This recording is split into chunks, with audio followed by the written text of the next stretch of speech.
Joseph Irungu found guilty of murder as Maribe acquitted. 4 police officers interdicted to transferred over escape of murder suspect Kangebe. Ikra 3 p.m. news begins now. Assalamu alaikum wa rahmatullahi wa barakatuh. 2 minutes past 3. Thank you so much for joining us this afternoon. Welcome to Ikra News. My name is Ramla Abdi. The High Court has found Joseph Irungu alias Jowie guilty of the murder of businesswoman Monica Kimani, who was brutally killed on the night of September 19th, 2018 at her Lamuria Gardens apartments in Nairobi. Delivering the judgment on Friday, Lady Justice Grayson Zioka ruled that the prosecution had adduced adequate evidence and proved beyond reasonable doubt that Jowie indeed killed Monica.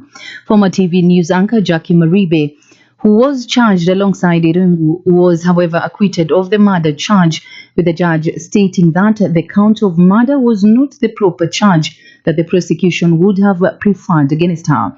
On Maribe's case, the judge ruled that the evidence adduced by the prosecution against her did not place her in the house of the deceased on the fateful night, therefore exonerating her from the charge. Prosecution has proved beyond reasonable doubt all the ingredients of the offense of murder, the death occurred, the cause of that death, the person who, and in this case the first accused, I'm still on the first accused person, committed that offense. The first accused person is convicted on the charge. The second accused person is acquitted of the offense. Meanwhile, Jowie Irungu will be appealing against the decision of the High Court that found him guilty of the murder of businesswoman Monica Kimani. Through his advocate, Professor Hassan Nandwa, Jowie said even though they respect the judge, they disagree with her finding. Nandwa said it was unfortunate that the trial ended as it did. He said he doesn't want to give more details until the time of sentencing. The court ruled that Jowie murdered Monica Kimani. Justice Grace Nzioka said the prosecution has adduced sufficient evidence and has met the threshold. Nzioka said the first accused person had a know-how on how to kill. Justice Grace Nzioka said Jowie knew Monica Kimani before her death. And elsewhere, journalist Jacque Maribe has spoken after Justice Grace Nzioka acquitted her in the businesswoman Monica Kimani murder case. Maribe, while speaking to the press outside the Milimani Law Courts in Nairobi, said she did not have much to say. The former TV journalist has been in and out of the corridors of justice for the past 5 years. In the case, she was the second accused alongside Jowie Irungu as the first accused in the gruesome murder of Monica Kimani. Monica's body was found at her Lamuria Garden apartment, which is located on the Kitale Lane of Dennis Preet Road in Kilimani. Maribe was, however, acquitted over lack of evidence. In her ruling, Justice Nzioka said the charge brought against Maribe was not properly placed. And the government will construct 16,000 classrooms across the country in readiness for the transition of learners to grade 9 next year.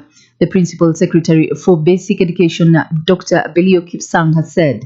In a speech read on his behalf by Director Projects Coordination and Delivery for Projects Elijah Mungai at Olympics Primary School, PS Kipsang said government plans to construct 10 additional classrooms to cater for the learners who will transit to grade 9 next year.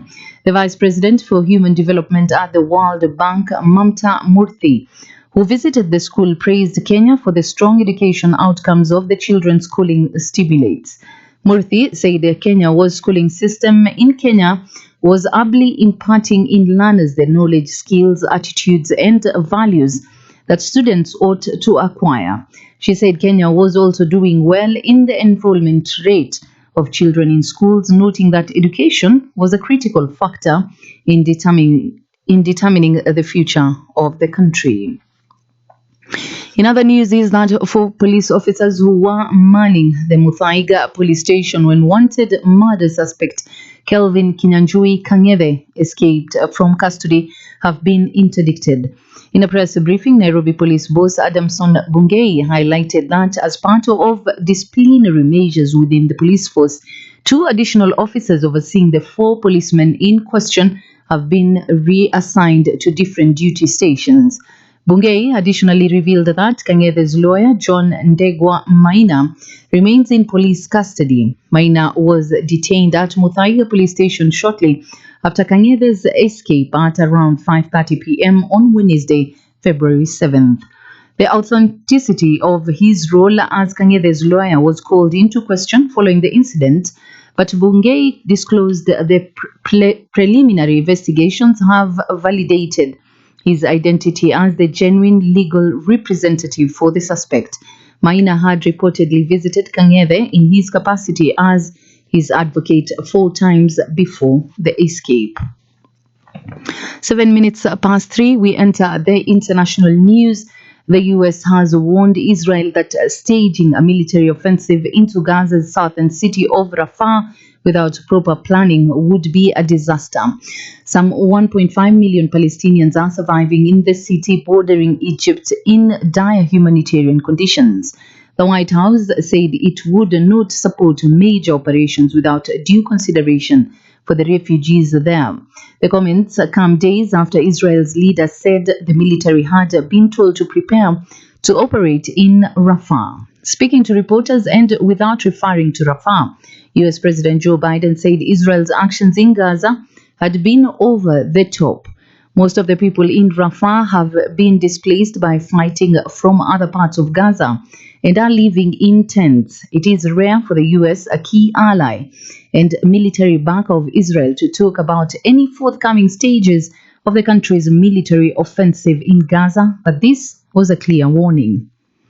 And now you're up to date on ICRA News at 8 minutes past 3. For more on these and other stories, do join us at 6 p.m. for another full bulletin in Swahili.